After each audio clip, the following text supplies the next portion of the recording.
Check case से बाहर निकलने के आसान तरीके बताने वाले सैकड़ों वीडियो हैं, लेकिन वे ट्रायल कोर्ट में नहीं जाते, जहां 90 से 95% से ज्यादा आरोपी दोषी ठहराए जाते हैं।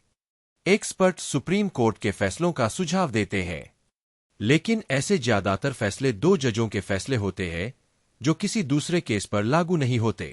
सिर्फ 3 जजों के फैसले और रेफरेंस फैसले ही दूसरे केस पर लागू होते हैं। चेक कानून डॉक्यूमेंट पर आधारित कानून है और डॉक्यूमेंट्स पर अनुमान लगाया जाता है। ज्यादातर वकीलों, यहां तक कि सीनियर वकीलों को भी अनुमान पर आधारित कानूनों को चुनौती देने का अनुभव होता है। उदाहरण के लिए, अमेरिका एक सुपर पावर है जिसके पास सबसे एडवांस्ड हथियार है, लेकिन वह लॉस एंजल्स जैसे अपने सबसे जरूरी शहरों में चूहों की बढ़ती आबादी से नहीं लड़ सकता है।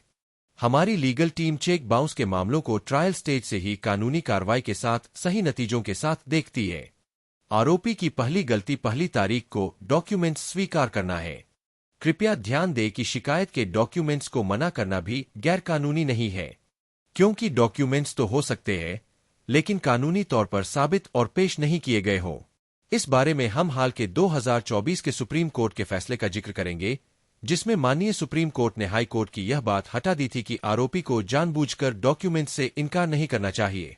कोर्ट ने यह भी कहा है कि आरोपी को सभी कानूनी बचाव करने का अधिकार है। कानूनी बचाव क्या क्या है? आरोपी आमतौर पर फैक्ट्स के आधार पर बचाव करता है, लेकिन उसे साबित नहीं किया जा सकता। उदाहरण के लिए, राजपाल यादव ने बचाव किया है कि पैसा इन्वेस्टमेंट के लिए लिया गया था, लोन के तौर पर नहीं। यह साबित नहीं किया जा सका, इसलिए उसे दोषी ठहराया गया। क्या किया जा सकता है? आपको टेक्निकल मुद्दों के आधार पर बचाव करना होगा। कृपया ध्यान दें कि कोर्ट केस कानून के आदेश और कानूनी सबूतों के आधार पर ही चलाए जाते हैं।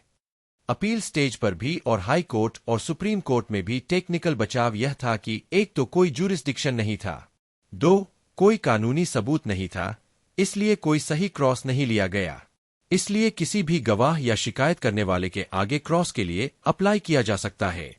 3 आरोपी या शिकायत करने वाले की कोई लीगल पहचान नहीं थी और इसलिए न्याय में चूक हुई, इसलिए मामले को दोबारा ट्रायल के लिए भेजा जाना चाहिए। यह सबसे जरूरी और तय कानून है कि आरोपी को विरोधी की गलती या कोर्ट की प्रोसेस से जुड़ी गलतियों की वजह से नुकसान न हो। हर केस की केस हिस्ट्री अलग होने की वजह से आम हल बताना मुमकिन नहीं है। कृपया सभी डॉक्यूमेंट्स भेजें और हमारी लीगल टीम एक्शन लेने लायक कदम बताएगी। यह वीडियो देखने के लिए धन्यवाद। कृपया सब्सक्राइब करें क्योंकि हम ऐसे वीडियो पब्लिश करते रहते हैं।